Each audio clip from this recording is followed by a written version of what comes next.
Hi guys, let me show you one QA framework with GenAI in which we just start from the questions and then we want to find or derive answers from the questions with GenAI tool. Okay, so this is kind of like my personal thoughts on this, and then you can agree or disagree, or you can build a better framework. Doesn't matter. It's just like we have a baseline solution, to discuss first. Okay, so the normally in a analytical framework, we have at least four uh, components. The first one and the last one will be the questions and the answers. But then the one in between that we need a lot of AI Gen AI tools here, which are like the underlying data in order to answer the questions, and then also the provider of the data.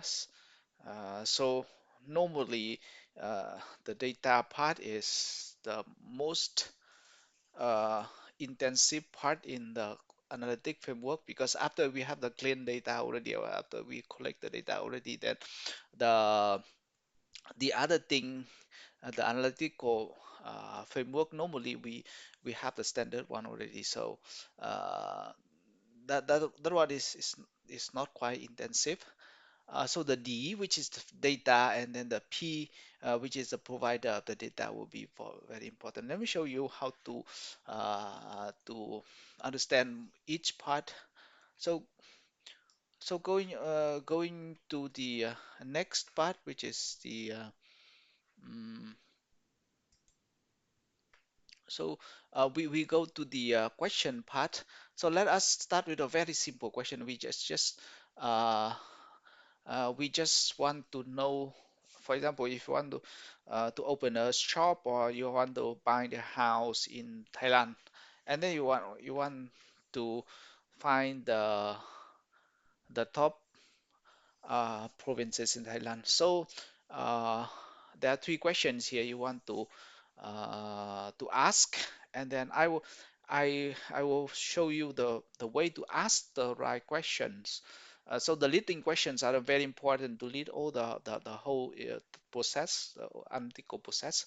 So the first question, what are the top provinces in Thailand? This one is very vague. Actually, there can be answers, but we don't know top by what. Is it because of the number of people, or is it because of the GDP, or anything? So we, we, we normally we cannot find this answer, but there will be provinces more popular than the rest, and then people will mention it a lot, but then it doesn't. Uh, we cannot have any like numbers to back up your answer. It's just the top on the top of your head, and then you just come up with the answers. So this one, the second one, would be more specific, which is by population. So you know that each province have the number of people in the province. So we want to go to the province with more people, so we can uh, if you open the shops, then you have more customers.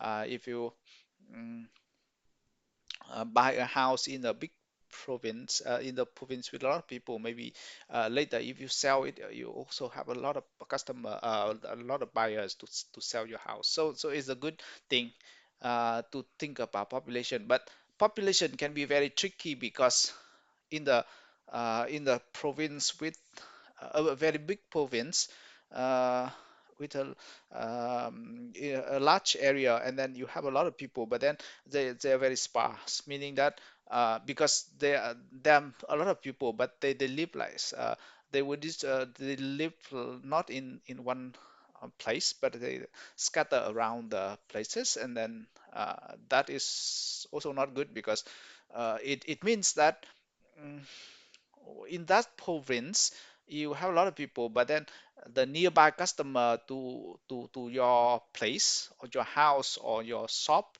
Actually, not very a lot of customer nearby. Okay, so that's why we have to go to the population density. And then the next question is, do we want density or we want the population, or we want a combination of both? So for example, in Singapore, we know that Singapore is very dense in terms of people. So we have a lot of people in the same place. But then Singapore is a very small market in terms of number of people, because the country is very small. So you may want to find the big and then dense place in order to open your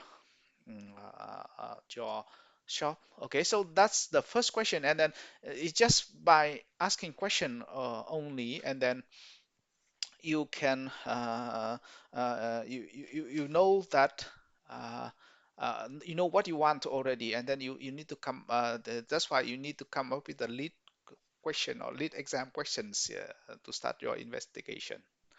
Okay, so actually, some people also start with data as well. So they have the data table, and then they ask question on top of the data, and then they build framework as well. But in this framework, I will show the question is as the first item.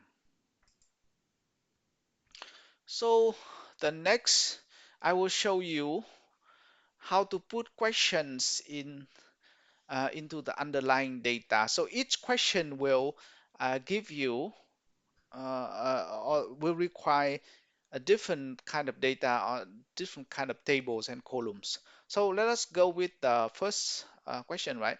So we want to understand the population in each province. So we need to ask this kind of question. So this question is more technical already. So this question is more like you ask ChatGPT, or you just ask some people with the data team. They have a lot of uh, background knowledge on uh, technical terms already, because you can see here lat long, which is latitude and longitude, and CSV file, which is the format you need to provide provide the data to you, and then you have a lot of things going on in here already. Okay, so at the end of the day, you need to see something like this. But then uh, but then there's a second question, which is like to understand the population density, not the population itself, but the density of the population in each province. And then this is the kind of question you need to ask ChatGPT or any Gen AI tool. You have to include the uh, area in km square. Okay, so the only difference is this column. But then mm, if you engage the data team to to ask to provide you the question to the data in the first place, if you ask enough column, and then maybe they will just take it just takes them one day for them to just to complete the data. But then if you add another column, that it might take another day, because they have to redo the whole process again. So it depends on the column.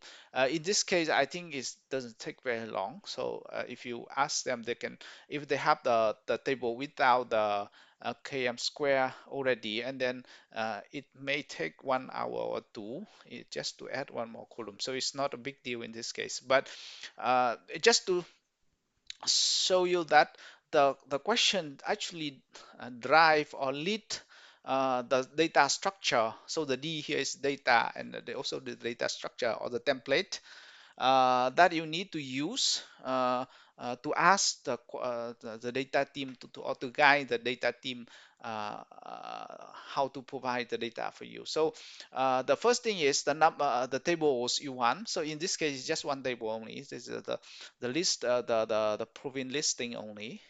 The columns you want. So in this case, you better use this structure, not this one, because you need you can answer two questions at the same time. You can answer the question about the population. Top provinces by population, and the second question would be population list of top provinces by population density, because you divide the population over the area, then you can have the density also. Okay, so that's the second part of the framework, which is data structure. And then if you ask ChatGPT or Copilot, you can have the data already, and you give the data team the example. This is what I want in the example. There's some numbers here. You can provide me the complete list, so they know this is what you want already, and then they can help you better. Okay, so that's this is where you can ask ChatGPT uh, or Copilot. So the next one is actually you have to put a question into any kind of platform, and then you return the you get the response, or you get the CSV file. So in the simplest form, in this case, I use Copilot, and Copilot can you can ask the question in here, and then you can download the CSV file. So this one is very straightforward. So all the numbers in Gen AI tools, they are fabricated numbers, or they are blended numbers. So you should not use them to draw conclusions or to infer to imply anything. They are not reliable numbers. But then you can use it as reference, and then you use that at the starting point to build your workflow. Okay, so they're still good, but then don't use it to draw any conclusion, or to make any implications on the numbers.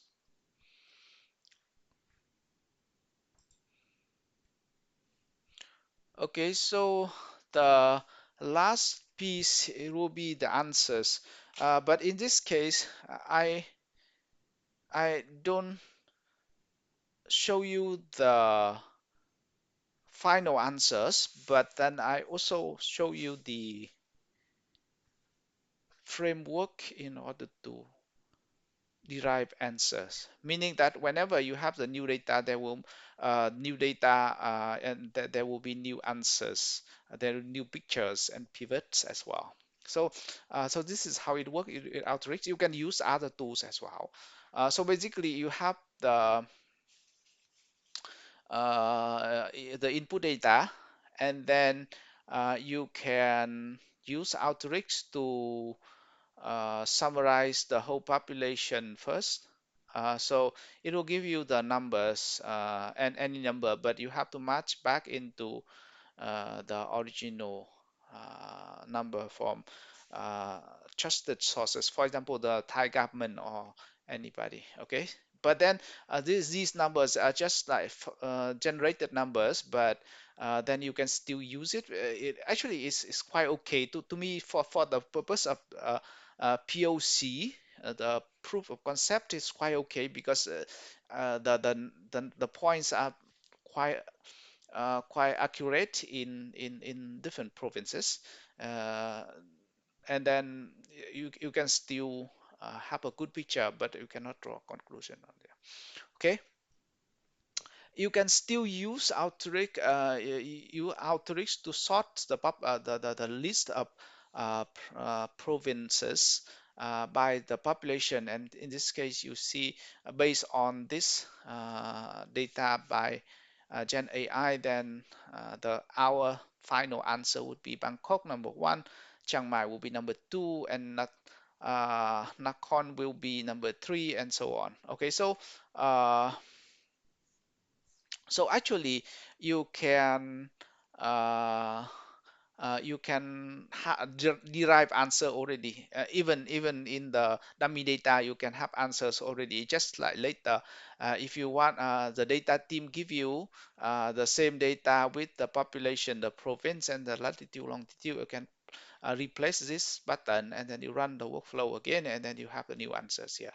Okay, so this part I show you the second.